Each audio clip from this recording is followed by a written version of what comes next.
Hello and welcome to OONEAL. I want to give you an update on the extension and the work that I'm starting to take on it. I'm kind of pretty excited because quite a lot's happened. So as you saw it last time, I can't actually remember, did we have the floor done? Floor is almost done, just waiting for the builder to finish that last corner. He's had a bit of trouble coming back and getting it done, but fine, that's a tomorrow problem. Plaster done here, we put on a nice oak piece of wood here. I even put a nice privacy window blind in. Let's rotate it around, and there we are, take out the key. So with that in mind, it means I could probably start cracking on in here. And what's all this, you say? This is part of what's going to be holding up the layout. The shelving pieces are 300 by 25, and this top layer is what the Northampton Lamport Railway is going to go on. So it goes all the way down here, loops around the ladder, and it will come back down to here. The door will open up to here, so I'll stop it short, and I'm going to have a small section of track where I can have a little off run up to here, or maybe nothing at all. Who knows? I've got a nice meter radius that I can run if I really want to around here, which will be the same for 00 gauge. It'll be a constant radius, so I'll try and keep it, and it will just be part of the fun having the loop. I did get some comments on the last video, mainly one person saying they think the radius might not be enough, but it's much larger than any kind of normal, let's say you get out the train set, radius 2, radius 3, I should be able to get radius 4 around here. Like I said, I've got a meter radius because this is like 2.2 to here, so that's the beauty of what I've got there. I've installed a ladder, which means I have nice access up into what will be the loft. Of course, I've only done one part of it yet, but boarded it up, it's all insulated, and I just need to do this end and finish my bathroom, of course. Climb down. The nice things about these built-in ladders, they're easy to work on. So we flip up here, do it with one hand, it's pretty nice, and up it goes up the way. It's better to clip. So yeah, so I've been putting these whiteboards on and been putting some fluorescent tubes, well, pieces in here, just random ones that I've been getting. I did get some, but half of them didn't work. Actually, 80% of them didn't work. Rocket is down here. So, what am I planning with all this? Well, so I want to have my U shape. The U shape will have, probably starting on this side, Northampton, well, Pittsford and Brampton station just here. Rocket comes in to take interest. Right, you listen, buddy, yeah? That will then loop around, bit of countryside. I'll have a bit of a bridge here which can lift up out of the way.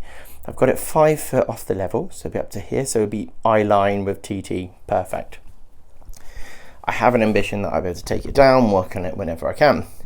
Then it will come around, and then I'll decide which station I want next. Along the line there are various stations to look at, but for here these are meter exactly spaced. These ones are ½ meter because I have the electrical box. So I want to put a board on here and go across. I also don't want it to slip off, which is something else that I'll be working on, but I'm going to show you the boards. Oh, and with the remaining wood that I had for the ladder, you can see it's chop it to length, made myself a little stool. So what I've done is I've made this piece of wood. It's 9mm thick. The laser cutter didn't enjoy cutting it because ideally I need a more powerful laser for doing 9mm. I cheated though. I told her that basically it's 6mm. gave it a few goes, but it charcoaled it up a bit, but that's fine. I'm probably going to turn it into 6mm ones next and accommodate for that. What I've got is something that I could make in any length I want, and all these ends would be universal with each other. 5mm holes for an M5 bolt, and then I can even have a peg at 5mm, and then somewhere for my wires to go through. What I've done is I've got a little recess under here, which I'll show you a bit better now. Excuse the messy background behind, because I'm doing all the building work. Things have been like out here, and yeah, it's been really busy, getting messy. Knocking the camera around, creating a few shadows with me. What I'll do is I'll go on the other side of the camera, might be easier then. So I've got my piece of wood, which is 100 centimetres long, so 1 metre. It's a bit bowed at the moment, but that doesn't matter because the piece going on top of it won't be. That will then go on here. I'll be using some glue and some nails to pop this in place, and then that one will be ready to have the other side, and then we do the other one. Then we measure the gap, which should be 90 centimetres, and then from there I can glue that on top, and it should be ready to go and put up on the layout. I'll use a drill to make the holes so then I don't split the wood, because like I said, I'm only pinning it, and the glue will be doing most of the work.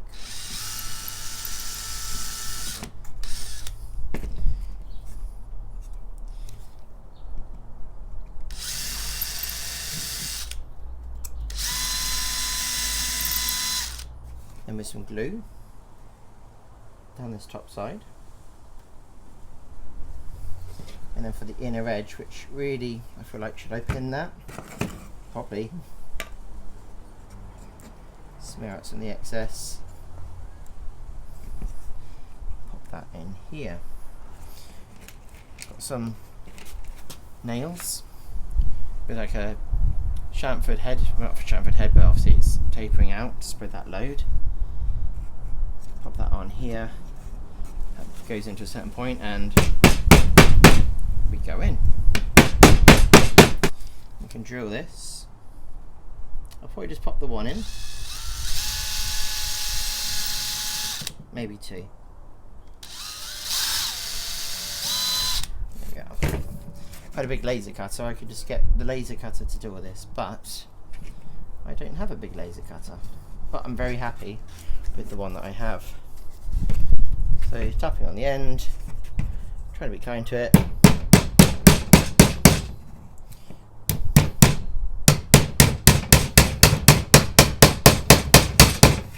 Needs something firmer to put it on really. Then we've got the corner join, which should do the job perfectly. So I'm going to do the same on the other two corners, and then we'll see where we are with the piece that goes on top. Put both sides on, measured the gap, it was 88.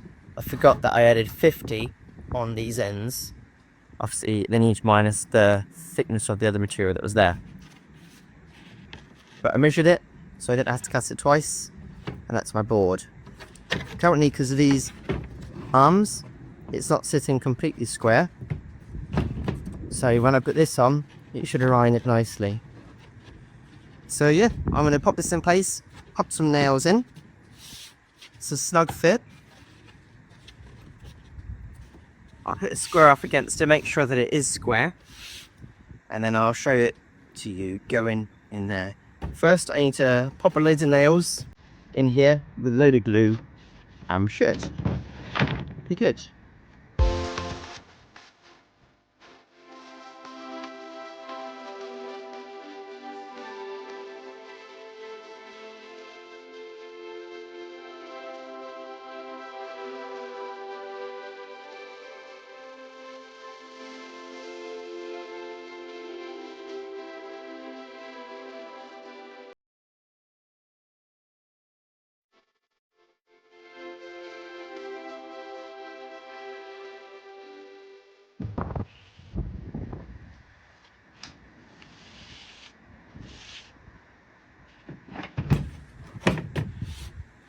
So that is now on board, and let's lay it up in what is now the railway wing.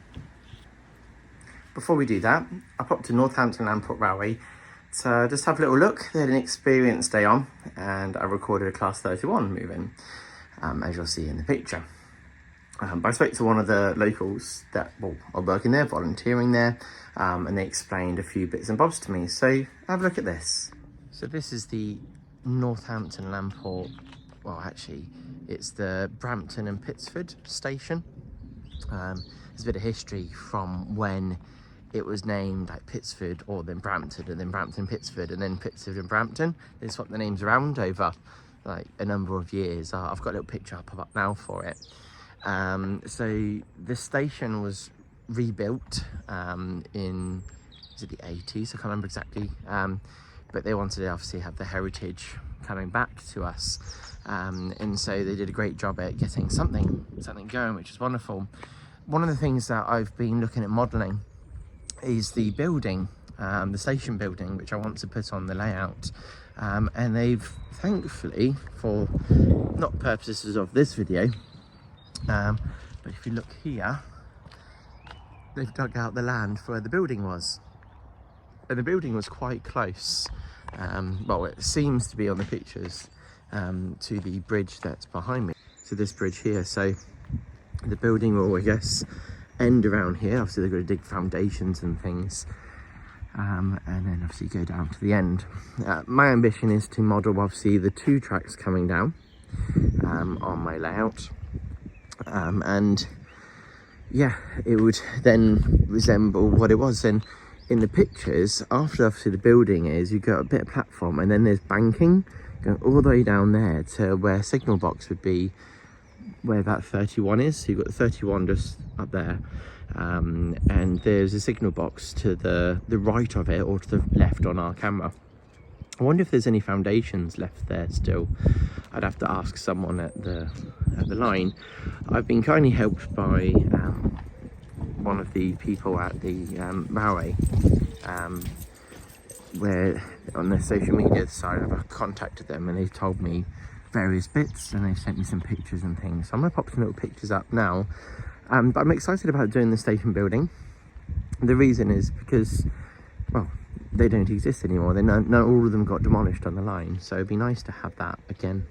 So we have a lovely signal box here, but I imagine it's not going to be rebuilt down by the 31. Obviously I can't get down there, that'd be trespassing, but the guy's been really helpful on the messages when I ask him about where and what and why and when questions. So yeah, but they've got a footplate day today, where they've got a diesel, a 31 going up and down, which I guess is down there. The next one's coming in at 11 apparently.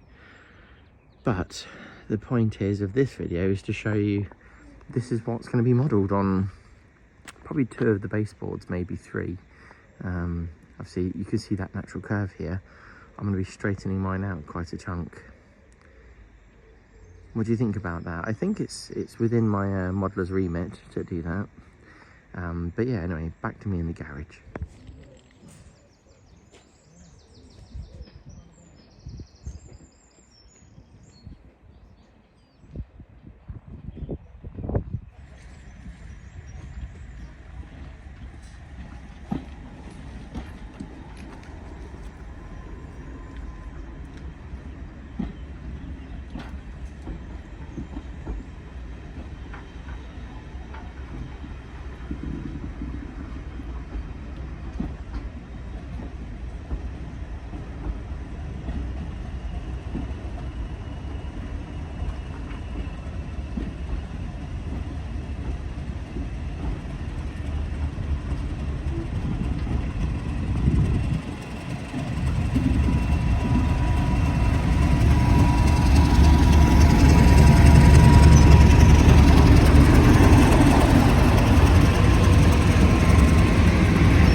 So this is the point section, which is like the main focus of one board really, and the rest of it is just 2 tracks running north up to Market Harbour. Looks like there's an old looking signal box top there. I think the signal box, I'm guessing it was around there, or was it further up? I'll have to look at it on the map, because you've got this point that's just here, which takes this kind of siding that just things can hang out at, back onto the line if you want, or into the engine shed, or I guess back then, is it just goods back then? This siding is as it was by the look of it. So yeah, it's quite interesting, like what's changed, what they've kept.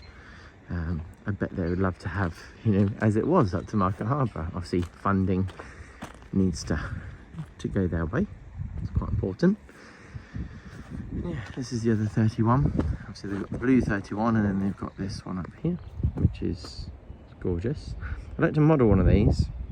I've been modelling class 33, but I need to make my own bogies, and I'm like, can I use class 37 bogies on a class 31? So I'm like, do I rip apart class 37? Is that sacrilege? It'd be nice to model what they're currently using now on the line, wouldn't it? So yeah, I'm kind of excited about this whole project. I've actually got a lot of travel with work over the next 6 weeks. I design remote control cars, and yeah, look after people that use them, and travel a bit around the world, as well as within the UK, looking after drivers and trying to make sure the product's good. And it's my passion, it's my love. And so when I get back, tools go down, and I go to the model railway, as well as a bit of Warhammer, and see my girlfriend. Of course, girlfriend, you know, put that one to the top of the list. Don't want to get her angry. Anyway, so what should be happening if I've done this correctly? You can move my sign that I made. Don't know if any of you recognise it. Leave a comment in the, well, yeah, in the comments. So the idea is, sits on halfway here, and then that should be sitting on about halfway here. I'm going to make some brackets to locate this onto this. So you see that bit there? Going to make a bit that tees around this and the other board that comes up to it, and then hooks over these, so then it's not going anywhere. But that is the first board of the Northampton Lamport Railway model that I'm working on. So that's it. One board, I know not a lot, but hopefully on the next video, whenever that may be, we'll have all these interfacing boards. We'll be mounting on and be working out the layout. The other thing that I will need to do is work out the plan of the room. And I've been working it out in CAD. It's much different when you work it out in CAD versus when you're sitting there and feeling out the room. So I'll talk about that, but hopefully I'll have like a much clearer picture of what I'm up to for the next one. But thank you for watching. I really appreciate you tuning in and being patient with me as I build up what will be my railway room. Yeah, anyway, leave a comment below, let me know what you think. Are you embarking on the same kind of thing? Or is this something you'd like to do? Or do you dream of this kind of space? I spent many years dreaming of this space, and I'm grateful to be able to get it built up. Of course, it's not as big as some spaces can be, but it's something that I'm really enjoying. So yeah, I'll see you on the next episode. Bye.